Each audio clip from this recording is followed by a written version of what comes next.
हम लोग इलेक्ट्रोस्टैट्स कर रहे हैं, ठीक है।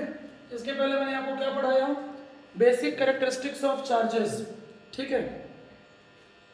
Conduction, induction, Coulomb's, inverse square law, electric field intensity, ये सब पिछली क्लास में हो चुका है, ठीक है। शॉर्ट में देख लीजिए अपन ने क्या क्या पढ़ा है। Q is equal to positive negative any, 1 coulomb is equal to 3 into power 9 ESU centimetre, ESU centimetre. बात समझ में आ रही है, ठीक है। This is SI unit coulomb and this is CGS unit. It is also known as stat coulomb. Stat coulomb. समझ आ रहे हैं? Stat coulomb. ठीक है। हाँ, बात सुनिएगा। अब मैं वीडियो भी रिकॉर्ड कर रहा हूँ और कल से प्रयास करूंगा कि मोस्ट टॉपिक का रिकॉर्ड करूँ, थ्योरी। बट CGS यूनिट इलेक्ट्रोस्टैट्स में 2 पार्ट्स में डिवाइड होती हैं, पढ़ाया था, ESU एंड EMU। जिनका मिस हुआ है किसी स्टूडेंट का, ध्यान दीजिएगा। 1 coulomb is equal to 1/10 EMU। इसको बोर्ड को अच्छे से साफ करना है, इसमें भी मार्कर का जो ब्लू कलर है उसको हटाना है। शैम्पू से ऐसे कर दिया है ना, सैनिटाइजर कर सकता है, ठीक है सर। हाँ जी। So 1 coulomb is equal to 1/10 EMU। EMU का दूसरा नाम है एब कूलम। एब कूलम, क्लियर है? एब पता है ना, ठीक है, समझ आ गया है? बोलिए। इसके बाद पढ़े थे हम लोग कंडक्शन। कंडक्शन में क्या होता है, कोई बॉडी चार्ज्ड है, पढ़ा चुका हूँ। सेकेंड बॉडी भी अनचार्ज्ड है, तो क्या होगा, charged body to uncharged body, flow of same charge. एक समान आवेश का प्रवाहित होना, फ्लो हो जाना, कंडक्शन कहलाता है। Flow of same charge, flow of same charge, light आ गई। फ्लो ऑफ सेम चार्ज क्या कहलाता है, क्लियर है? बात समझ रही है? आगे बढ़ता है। इंडक्शन क्या था, इंडक्शन में 2 बॉडीज को टच नहीं करते हैं। बॉडी ए चार्ज्ड है बट बॉडी बी अनचार्ज्ड है। समझ आ रहा है? ठीक है भाई। तो होता क्या है, फ्रंट सरफेस पे ऑपोजिट चार्ज इंड्यूस हो जाता है एंड बैक सरफेस में same charge. This is induction and this is conduction. Conduction means flow of same charge, induction means opposite charge induce होना, ऑपोजिट चार्ज इंड्यूस होना।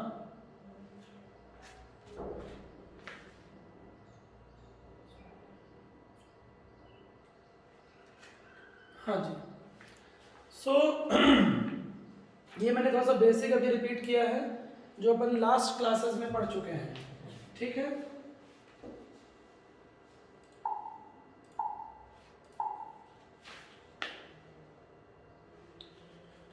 हाँ जी। इसके बाद हमने पढ़ा important law Coulomb force, 1/4πε0 Q1 Q2 by R square.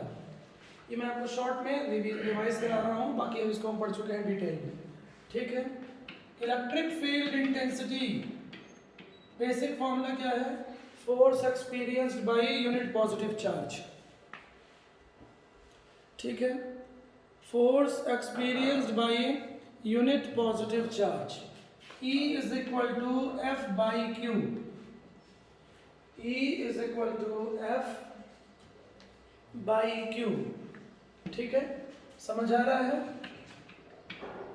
Newton पर coulomb, Newton पर coulomb, ठीक है। दूसरा फॉर्मूला होगा इंटेंसिटी ऑफ इलेक्ट्रिक फील्ड का, 1/4πε0 Q/r², Q/r²। ठीक है, समझ आ रहा है? Q/r²।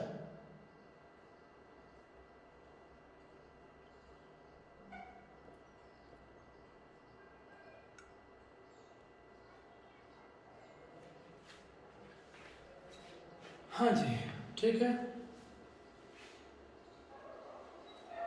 क्लियर है? ठीक है, वेयर के इज डाइलेक्ट्रिक कांस्टेंट। ये सारी चीजें हो चुकी हैं। अब मैंने आपको क्वेश्चन दिया था, तो उस क्वेश्चन को देख लेते हैं। इजी क्वेश्चन है। Find out number of charges in 1 coulomb, sorry number of electron in 1 coulomb of charge. मतलब एक कूलम में इलेक्ट्रॉन्स की संख्या निकालनी है। तो बहुत ही बेसिक फॉर्मूला है ये, ठीक है।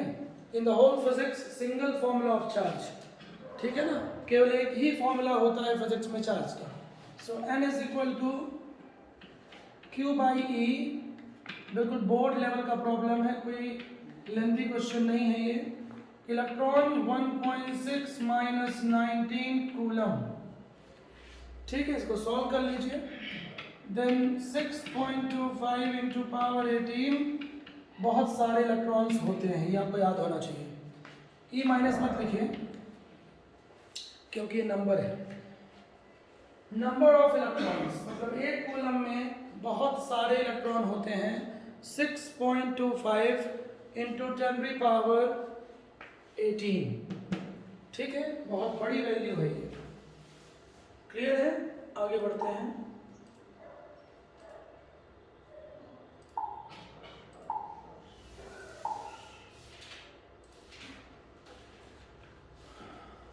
अमन पीछे पर्दा बंद कर दो। हाँ जी, अब बात को समझेंगे। तो क्लियर है ये बेसिक क्वेश्चन, ठीक है? हाँ जी, तो अब आगे बढ़ते हैं टॉपिक में आगे बढ़ते हैं। हेडिंग करिए dipole moment. Dipole moment. Visibility सही है जो लोग ऑनलाइन जुड़े हुए हैं? हाँ जी, हाँ देख लीजिए। डाइपोल मोमेंट, डाइपोल मोमेंट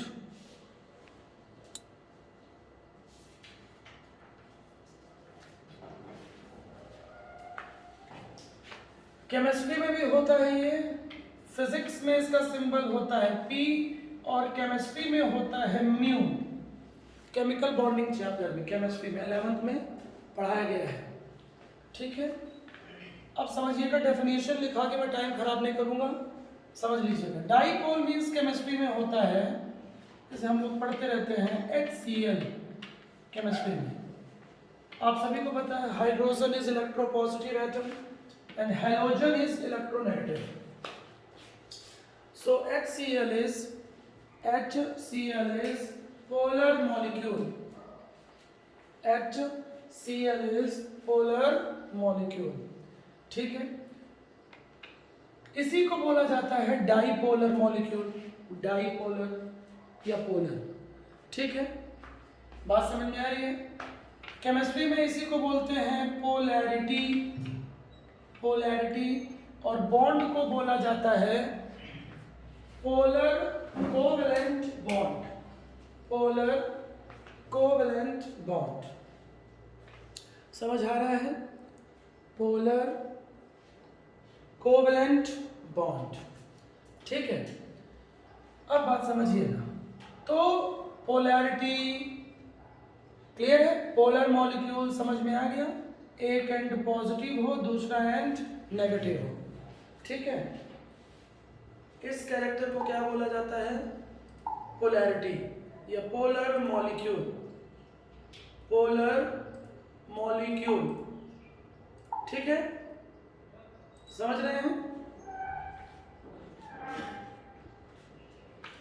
हाँ जी, स्क्रीन क्लियर है आप लोगों को?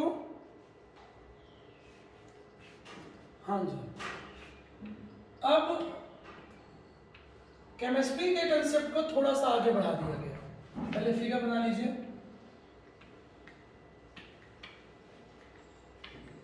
System of two equal and opposite charges. System of two equal and opposite charges. System of two equal and opposite charges. P is equal to Q into 2N. Q into 2N. मतलब point charge negative Q and positive Q, ठीक है। अब इनके बीच का जो distance होता है, that distance is known as, right side लिख लीजिएगा, इफेक्टिव लेंथ, जो पहली बार पढ़ रहे हैं 2L। इसको L से शो नहीं किया जाता है थ्योरी में, 2L से शो किया जाता है, represented by 2L and it is known as effective length, प्रभावी लंबाई, हिंदी मीडियम में प्रभावी लंबाई। समझ आ रहा है? प्रभावी लंबाई।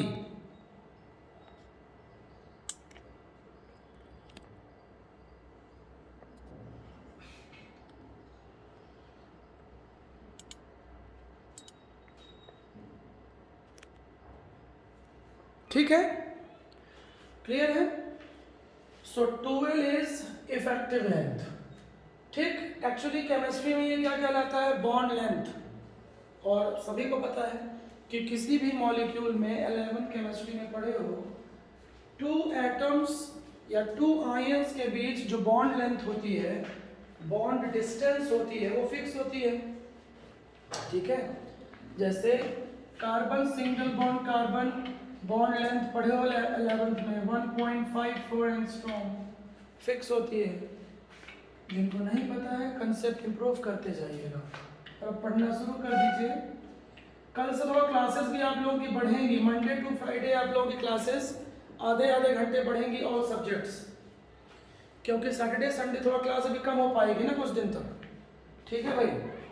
नेक्स्ट 15-20 डेज गवर्नमेंट वीक में 2 डेज लॉकडाउन रखेगी, समझ रहे हैं? इसलिए हाँ जी। और डॉक्यूमेंट्स और 12 बताया गया है, फी हम कॉम्प्रो नहीं करेंगे इस साल बेवकूफ़ नहीं बनेंगे भैया। टीचर्स हमारे मेहनत कर रहे हैं, कल आपका फॉर्म ऑफ फी पेड नहीं होगा तो आप रोक दिए जाएंगे,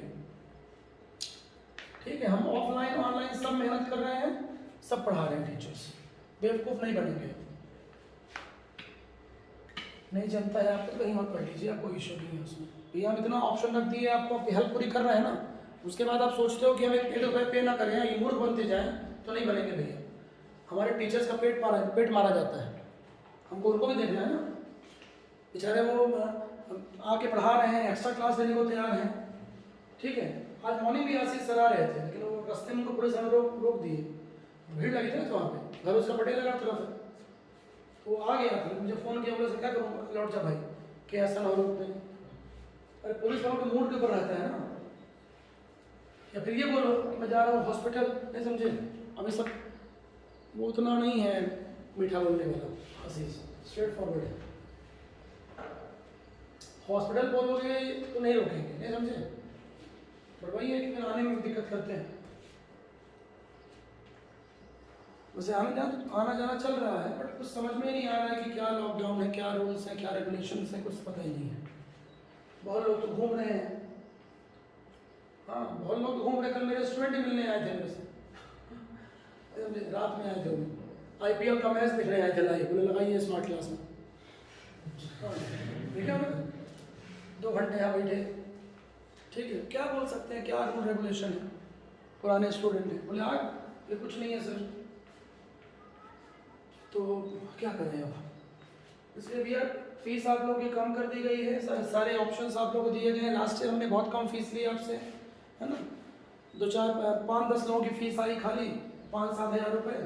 हमने पूरे साल में पढ़ाया, सारे बैच को ऑलमोस्ट हमने फ्री पढ़ाया, दो चार पाँच बच्चों की फीस तो पूरी आई है, बस इस साल नहीं कर पाएंगे। हमने फ़ी काफ़ी कम कर दिया है और घटा दिया है फीस। आप लोग टाइमली पे करिए, अपने पेरेंट्स से बात करिए कि हमारे टीचर बेचारे कब तक मैनेज करेंगे।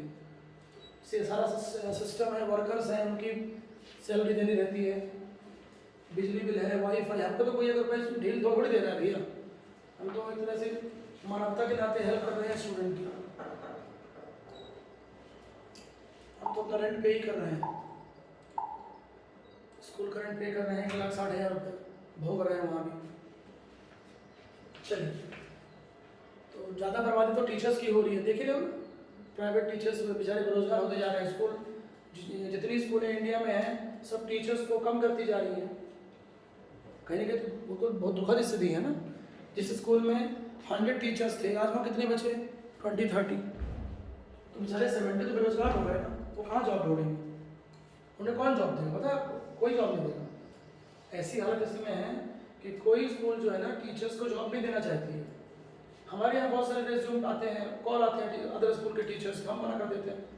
जो बहुत ही टैलेंटेड है उनको बोले हैं जुलाई में देखते हैं, नहीं समझे, इनके अच्छे मतलब रिजल्ट्स हैं, रेज्यूम है, उनको बोला है हमने, तो बहुत बुरी स्थिति है, समझे, बेचारे बड़ी दिक्कत है। जो टीचर फिजिक्स केमिस्ट्री मैथ वाले हैं, बायोलॉजी वाले हैं, उनका फिर भी ट्यूशन थोड़ा बहुत चल रहा है, नहीं समझे बात, समझे। जो बेचारे टीचर हैं, समझे, उनके यहाँ मान लो 5-10 बच्चे चले जाते होंगे, सब तो फेमस है नहीं, ठीक है, मैं पूरे कंट्री की बात कर रहा हूँ। लेकिन जो हिंदी, संस्कृत, सोशल वाले टीचर हैं, आप क्या सोचो, इंग्लिश, इनके पास कौन ट्यूशन मिलेगा? समझे आप, क्योंकि यहाँ तो ट्यूशन ही नहीं मिलता ना। इवन कॉमर्स में अकाउंट इकोनॉमिक्स में 2-3 महीना बच्चे ट्यूशन पढ़ सकते हैं, क्योंकि अकाउंट इकोनॉमिक्स में 1 ईयर का सिलेबस ही नहीं है। तो मतलब टीचर्स का तो बहुत बुरा हो रहा है, समझे। गवर्नमेंट टीचर्स को छोड़ के गवर्नमेंट प्रोफेसर 1.5 लाख सैलरी उठा रहा है, लाख रुपए सैलरी उठा रहा है, बिना कॉलेज अटेंड किए, बिना कॉलेज में टीच किए, सिर्फ साइन करने जाते हैं और ऑफिशियल वर्क आधे घंटे का, पूरी सैलरी पा रहे हैं। तो बेचारे जो टीचर्स हैं, है ना, उसका बहुत बुरा हो रहा है भैया, बहुत दुखद स्थिति है। हमारे यहाँ टीचर्स, हमने उनको डिसकंटिन्यू कर दिया लास्ट ईयर, बोल दिया कि अब कॉल आएगा आप कंटिन्यू करेंगे तो, नहीं समझे, वेट करिएगा। क्या करें, इस साल बहुत टीचर फ़ोन लगाएगा, आप कुछ नहीं बोल सकते, 30 जून तक वेट करिए, नहीं समझे, क्योंकि ऑनलाइन क्लास में तो टीचर 1/4 ही यूज़ होंगे ना, सब कहाँ यूज़ होंगे, नहीं समझे। तो ये आपको सोचना पड़ेगा भैया ना, टीचर्स को भी। आप बहानेबाजी करते जाओगे और हमको बेवकूफ़ बनाते जाओगे, ऐसा नहीं चलेगा ना बेटा। पेरेंट्स को बोलिए हम सब सपोर्ट कर रहे हैं, हम और क्वालिटी भी दे रहे हैं, ऐसा भी हम मेहनत नहीं कर रहे हैं। लेवल देंगे, मॉर्निंग बैच शुरू हो रहा है आपका, ठीक है, उसका भी टाइम टेबल भेजेंगे ग्रुप में। मॉर्निंग में 11 के टॉपिक्स चलेंगे IIT मेडिकल के, 4 आवर्स वहाँ भी टीचर क्लास लेंगे, इवनिंग में 3-4 आवर्स लेंगे। 7-8 आवर्स की फीस हम लोग ले रहे हैं इतनी कम, तो आप लोगों को समझना चाहिए ना कि 1000 रुपीज़ पर मंथ आप 3 सब्जेक्ट में दे ही सकते हो यार। 1000-1200 रुपये IIT मेडिकल के साथ पर मंथ क्या होता है बताओ मुझे, पूरे इंडिया में कहीं फीस हो तो ये आपके माँ बाप को समझना चाहिए, खुद आके देना चाहिए कि हाँ भैया टीचर्स परेशान हैं, हम हेल्प करना चाहते हैं। कुछ पेरेंट्स ने किया भी है। 12th में हमारा तुषित द्विवेदी है, उसके पापा पूरे स्कूल की फीस पे किए, दोनों भाई बहनों की। मुझे सर आपको परेशान है। नोबल तिवारी है ना, वो जितनी लेजी और मूर्ख है, उसके पेरेंट्स इतने अच्छे हैं, उसके पापा पूरा फीस पे किए जाके खुद एडवांस में। तो अच्छे पेरेंट्स भी हैं ये, बिल्कुल नहीं, ऐसा नहीं है कि पेरेंट्स सारे बदमाश हैं, बिल्कुल ऐसा नहीं है। और ये देख के बड़ा अच्छा लगता है। और मेरे साथ तो लोग खड़े होते हैं जो सब जानते हैं, जितने सारे सबकी हेल्प करते हैं। मेरे यहाँ से बहुत सारे पेरेंट्स हैं, नहीं मुझे कम से कम 50 तो ऐसे आ ही गए जो उन्होंने हेल्प की है आके। सारे नहीं करेंगे, तो सब लोग डिफरेंट सोच के होते हैं, बदमाशी करना चाहते हैं, बट कुछ ईमानदार लोग अभी भी हैं मेरे। और ये देख के अच्छा लगता है कि मेरे यहाँ संख्या ज़्यादा है। बाकी अगर स्कूल्स वगैरह, ट्यूशन वगैरह में लोग एडवांस फी नहीं करते, उनको डाउट रहता है कहीं ऐसा ना हो हमारी फीस चली जाए, हमारी फीस डूब जाए, ना पढ़ाए ये, समझे। चलिए, बस 12th बैच हमारा इस तरह किया है ट्यूशन में, वो किए हैं तो वो हो गया, जैसी करनी वैसी भरनी। चलिए, कुछ तो बदमाश रहेंगे। हाँ देखिए, अब आगे बढ़ते हैं। तो डाइपोल मोमेंट क्या है? डाइपोल मोमेंट क्या है? डेफिनेशन फॉर्मूले से ही सामने क्लियर है। P is equal to Q into 2L। ठीक है, product of charge and product means multiply, गुणा, प्रोडक्ट मीन्स मल्टीप्लाई। भैया आवाज आ रही है क्लियर ना? बोलते जाइएगा ऑनलाइन वाले, जो लोग ऑनलाइन हैं, हाँ जो ऑफलाइन है वो तो मेरे सामने बैठे हुए हैं, जो ऑनलाइन है यस नो बोलते रहिए आप लोग, ठीक है? हाँ जी, तो बहुत ही सिंपल कंसेप्ट है, आपको सिर्फ ये ध्यान देना है, negative to Q, negative to Q, positive to Q, this is dipole, क्योंकि चार्ज इक्वल है और अपोजिट है। लेकिन नेगेटिव क्यू, पॉजिटिव 3Q, ये डाइपोल नहीं हो सकता, ठीक है? तो फॉर्मूला लिख लीजिए। अब इफेक्टिव लेंथ क्या है? कुछ नहीं है, बॉन्ड लेंथ को क्या बोला जाता है? Effective length. केमिस्ट्री में जो बॉन्ड लेंथ होता है, बंध लंबाई होती है, बॉन्ड डिस्टेंस होती है, उसे फिजिक्स में क्या बोल दिया जाता है? इफेक्टिव लेंथ, जो कि कांस्टेंट होती है। बताया ना मैंने, HCl की बॉन्ड लेंथ फिक्स है, NaCl की बॉन्ड लेंथ फिक्स है, इसीलिए उसको L ना लिख के 2L लिखा गया। लेकिन न्यूमेरिकल्स में सुन लीजिएगा, Q इंटू L भी लिख दिया जाता है, कोई इशू नहीं। न्यूमेरिकल्स में Q इंटू L भी यूज होता है, बताऊंगा आगे। इतना क्लियर हो गया है? आगे बढ़िए, आगे बढ़िए, इसको लिख लीजिए।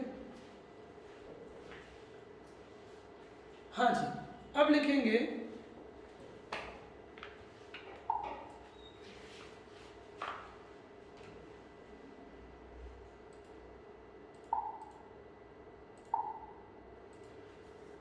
हाँ, डाइपोल मोमेंट इज द्विध्रुव आघूर्ण, हिंदी में बोलते हैं द्विध्रुव आघूर्ण, एक सदिश राशि है। Dipole moment is a vector quantity. Dipole moment is a vector quantity. समझ रहे हैं? Dipole moment is a vector quantity. ठीक है? Its direction, अच्छे से लिखिएगा, न्यूमेरिकल्स में यूज होगा। Its direction negative q, from negative q to positive q. इसकी दिशा हमेशा ऋणावेश से धनावेश की ओर होती है फिजिक्स में, जबकि केमिस्ट्री में इसके ऑपोजिट था। लिखना चाहो तो लिख सकते हो राइट साइड, फिजिक्स में मत लिखना। केमिस्ट्री में डायरेक्शन ली जाती है positive Q to negative Q. ये अलग अलग साइन कन्वेंशन है, एक्चुअली अलग अलग चिन्ह परिपाटी है, हिंदी में अलग अलग साइन कन्वेंशन है। अभी तो मैं दोनों सब्जेक्ट टीच करता हूँ, इसलिए मुझे पता है। नॉर्मली फिजिक्स वाले टीचर को ये नहीं पता होता है कि केमिस्ट्री में अलग है। समझ में आ रहा है? 15-20 साल से ये स्टडी कर रहे हैं, पढ़ा रहे हैं, 15 साल से, सब पता है सारी चीजें। चलिए ठीक है, सो डाइपोल मोमेंट की डायरेक्शन न्यूमेरिकल्स में यूज होगी। ठीक है, अब अपने समझने के लिए और एक बार रिवीजन के लिए ब्रैकेट में लिख लीजिए, क्योंकि न्यूमेरिकल्स से बार बार काम पड़ेगा। Direction of electric field, but direction of electric field, विद्युत क्षेत्र की दिशा, विद्युत क्षेत्र की दिशा इसके ऑपोजिट होती है, always positive Q to negative Q. इस बात को समझिए, छोटी सी बात है, बड़ी इंपॉर्टेंट है। ठीक है भैया, बहुत बड़ा यूनिट है, इसमें न्यूमेरिकल्स भी बड़े अच्छे अच्छे हैं, बहुत ही अच्छे अच्छे क्वेश्चन है इसमें, तो धीरे धीरे आप पढ़ेंगे।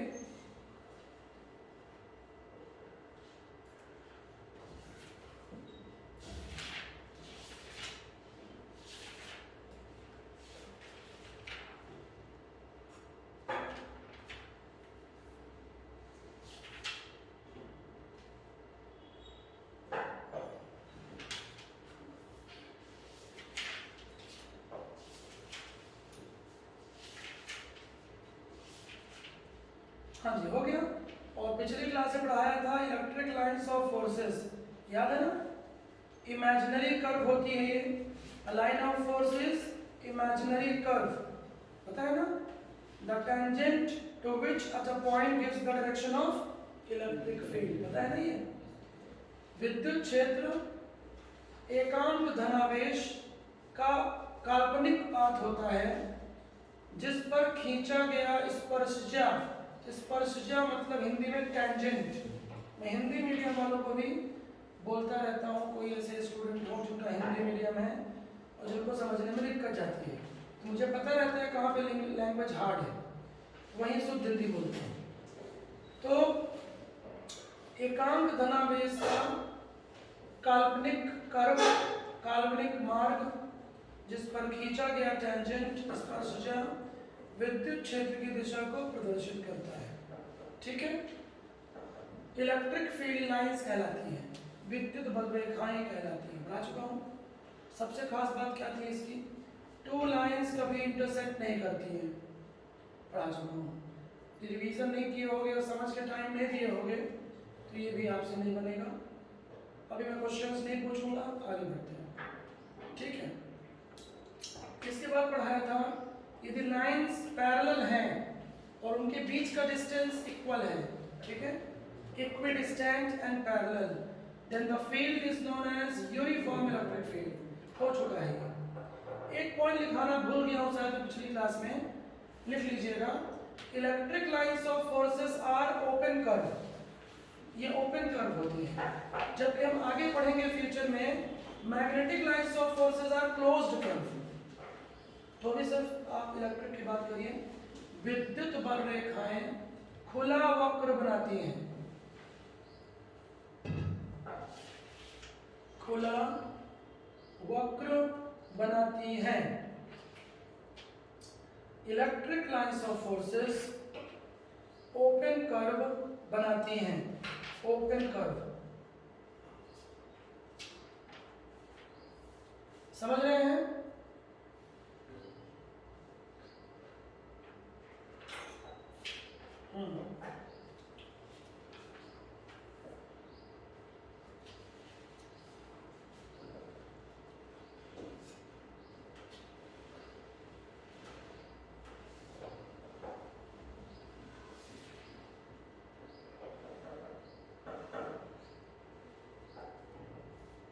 समझ रहे हैं?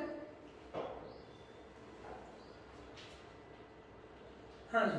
और एक बार मैं और आपको एक इंपॉर्टेंट ट्रिक रिवाइज करा दूं जो न्यूमेरिकल्स के में पढ़ाई थी। इंपॉर्टेंट ट्रिक कि जैसे बॉडी ए चार्ज्ड है और बॉडी बी अनचार्ज्ड है, टच किया, याद है? तो ये कंडक्शन कहलाता है, कंडक्शन ऑफ चार्ज। और मैंने आपको कहा था कि टच करने के बाद दोनों का चार्ज हो जाएगा हाफ हाफ, याद है ना?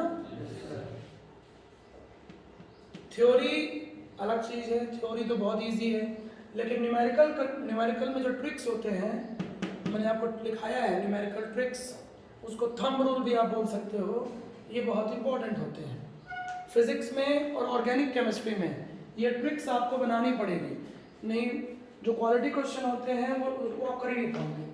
ऑर्गेनिक केमिस्ट्री और फिजिक्स बिल्कुल यहाँ पे खुद बनानी पड़ती है ट्रिक्स, बुक्स के रूल नहीं चलते। बुक्स की थ्योरी पढ़ लिया, फिर आपको क्वेश्चन के हिसाब से कंसेप्ट बनाने पड़ते हैं। अब इसको आप ऐसा समझ सकते हो, Q1 प्लस Q2 बाई 2 पढ़ाया था आगे, पिछले क्लास में पढ़ाया हूँ मैं।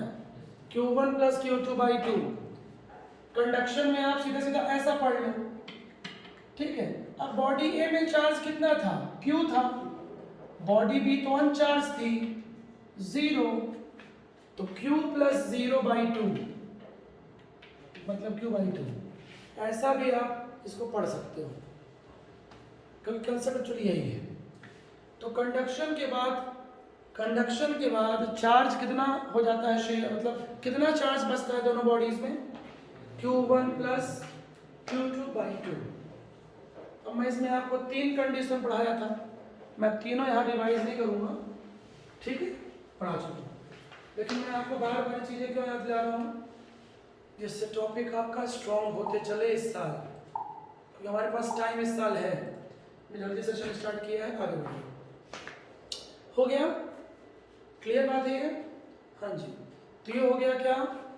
लास्ट पॉइंट क्या लिखा हूँ?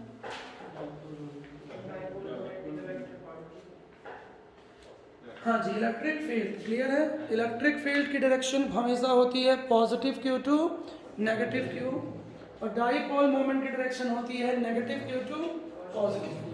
दोनों की डायरेक्शन ऑपोजिट होती है। और इसका रीजन क्या है? Electric lines of forces. Electric, हाँ सुनिएगा, कभी कभी न्यूमेरिकल्स में ऐसे फिगर मिलेंगे आपको,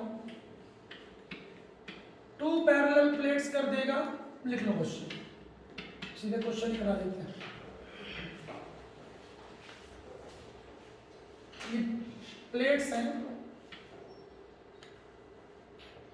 ये पॉजिटिव है और ये प्लेट नेगेटिव है, ठीक है, पैरेलल प्लेट्स है। लिखिए, पहले फिगर ड्रॉ कर लीजिए। और it's a famous question, famous concept है। हाँ लिखिए, क्वेश्चन लिखिए। A charged oil drop, a charged oil drop, charged oil drop, एक आवेशित तेल बूंद, आवेशित तेल बूंद चित्रानुसार 2 आवेशित प्लेटों के मध्य लटकी हुई है। A charged oil drop is suspended between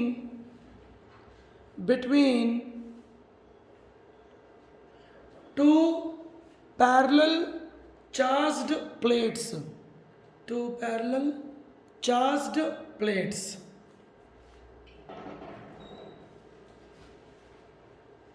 ठीक है,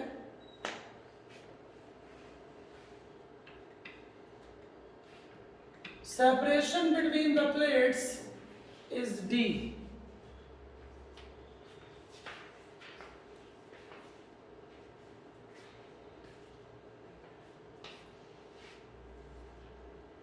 ठीक है, find out number of distance से बैठिए, find out number of electrons